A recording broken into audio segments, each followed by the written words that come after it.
Hi സുഹൃത്തുക്കളെ, പുതിയൊരു video ആയിട്ട് വന്നിട്ടുണ്ട്. വീഡിയോ ഇഷ്ടപ്പെട്ട ലൈക്ക് ചെയ്യുക, ഫോളോ ചെയ്യുക. ഇന്ന് എനിക്ക് പറയാനുള്ളത് നമ്മുടെ സിനിമാ ലോകത്തെ അമ്മ സംഘടനയെക്കുറിച്ചാണ്. ഇപ്പം വാർത്തയിലും യൂട്യൂബിലും സോഷ്യൽ മീഡിയ മൊത്തം അതിനെക്കുറിച്ചാണ്. കുറച്ച് നടന്മാരും നടികളും ഒക്കെ ചേർന്ന് ഒരു താര സംഘടനയുണ്ടാക്കി അതിന് അമ്മ എന്ന പേരിട്ട്. അങ്ങനെ അവർ അത് ഉദ്ദേശിച്ചത് കുറച്ച് പാവപ്പെട്ട നടന്മാരെ സഹായിക്കുക, അവർക്ക് പെൻഷൻ, പ്രായമായി വന്നവർക്ക് പെൻഷൻ കൊടുക്കുക, മരുന്ന് കൊടുക്കുക. അതിനു വേണ്ടിയാണ് അവർ ഈ അമ്മ എന്ന ഒരു സംഘടന ഉണ്ടാക്കിയത്. വിദേശത്തൊക്കെ സ്റ്റേജ് ഷോ നടത്തി, പിന്നെ സിനിമ നിർമ്മിച്ചു. അങ്ങനെയൊക്കെ അതിൽ നിന്ന് കിട്ടിയ വരുമാനം, ലാഭം കൊണ്ടാണ് അവർ അമ്മ സംഘടന രൂപീകരിച്ചത്.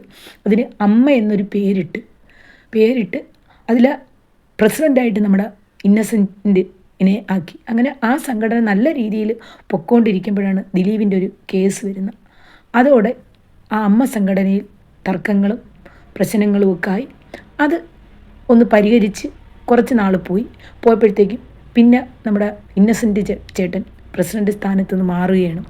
അങ്ങനെ എല്ലാവരും കൂടി നമ്മുടെ ലാലേട്ടന് പ്രസിഡൻ്റ് സ്ഥാനത്ത് തീരുമാനിച്ചു. നമ്മുടെ ലാലേട്ടൻ പ്രസിഡൻ്റ് സ്ഥാനത്തേക്ക് വന്നു. അങ്ങനെ അമ്മ സംഘടന നല്ല രീതിയിൽ നടന്നുകൊണ്ടിരിക്കുന്നു. കുറേ പാവങ്ങളെ സഹായിച്ച് മരുന്ന്, അവർക്ക് പെൻഷൻ, അങ്ങനെ നല്ല രീതിയിൽ നടന്നുകൊണ്ടിരിക്കവേ സംഘടനയിൽ ചില ആളുകളൊക്കെ ഉണ്ടല്ലോ. ഇപ്പോൾ ചെറിയ തർക്കങ്ങളും പ്രശ്നങ്ങളും ഒക്കെ നമ്മുടെ എല്ലാ സംഘടനയിലും നടക്കും. 400 പേരുള്ള ഒരു സംഘടനയാണ് അമ്മ സംഘടന. അപ്പം ചെറിയ പൊട്ടലും ചീറ്റലും ഒക്കെ ഉണ്ടാവും. പക്ഷേ ഇത് ആളുകൾ പുറത്ത് മാധ്യമങ്ങൾക്ക് ഇട്ടുകൊടുത്ത് അത് ചർച്ചാ വിഷയമാക്കി മോഹൻലാലിൻ്റെ പേരിൽ കുറ്റങ്ങൾ ആരോപിച്ചു. അദ്ദേഹവും ആ സ്ഥാനത്ത് നിന്ന് രാജിവെക്കേണ്ടി വന്നു. അദ്ദേഹത്തിന് ഒരു 5 പൈസ പോലും അടിച്ചെടുക്കേണ്ട ആവശ്യമില്ല. ആ അദ്ദേഹത്തിന് തന്നെ ഓരോ മാധ്യമങ്ങളിലും ഓരോന്ന് പറഞ്ഞ് അങ്ങനെയാണ് ഇങ്ങനെയാണെന്നും പറഞ്ഞ് സ്ത്രീകളുടെ അമ്മ സംഘടനയിൽ സ്ത്രീകളായിക്കൂടെ, പ്രസിഡന്റ് സ്ഥാനത്ത് വന്ന അമ്മ എന്ന പേരുള്ളപ്പോൾ സ്ത്രീകളല്ലേ വരണ്ടേ എന്നൊക്കെ പറഞ്ഞു.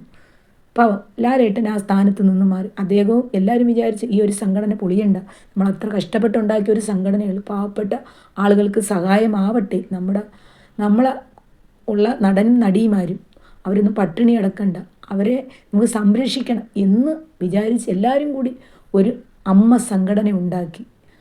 അതിനകത്ത് ചില സാധനങ്ങളൊക്കെ ഉണ്ടല്ലോ, കുത്തിത്തിരിപ്പ് സാധനങ്ങളെന്നൊക്കെ നമ്മുടെ നാട്ടിൽ പറയും. അതൊക്കെ അവിടെ കുത്തിത്തിരിപ്പുണ്ടാക്കി ആ സംഘടനയെ പൊളിച്ചടുക്കി എന്ന് പറഞ്ഞാൽ മതിയല്ലോ. നല്ലതുപോലെ നടന്നുകൊണ്ടിരുന്ന സംഘടന മാധ്യമങ്ങൾക്കും യൂട്യൂബർമാർക്കും ഇട്ടുകൊടുത്ത് ആ സംഘടനയെ നശിപ്പിച്ചു. അങ്ങനെ ലാലേട്ടൻ രാജിവെച്ചു. അങ്ങനെ അടുത്ത ഇലക്ഷൻ നടത്തി. ആ ഇലക്ഷനിൽ പ്രസിഡന്റ് സ്ഥാനത്തേക്ക് മത്സരിച്ച ശ്വേതാ മേനോൻ ജയിച്ച് അങ്ങനെ പ്രസിഡൻ്റായി. 1 വർഷം പോലും ആയില്ല. അതിനിടയ്ക്ക് സ്ത്രീകൾ തങ്ങളി അടി, അങ്ങോട്ടും ഇങ്ങോട്ടും അടി. കുറേ ആളുകൾ പറഞ്ഞു സ്ത്രീകൾ വന്നാൽ എന്തോ നല്ല രീതിയിൽ ആ സംഘടന കൊണ്ടുപോകും, പുരുഷന്മാരെ കൊണ്ട് കൊള്ളില്ല, അമ്മ സംഘടനയിലെ സ്ത്രീകളല്ലേ വരണ്ടേന്ന്. ഇപ്പോൾ സ്ത്രീകൾ വന്ന് 1 വർഷം ആവുന്നതിന് മുമ്പേ സ്ത്രീകൾ തങ്ങളി അടി.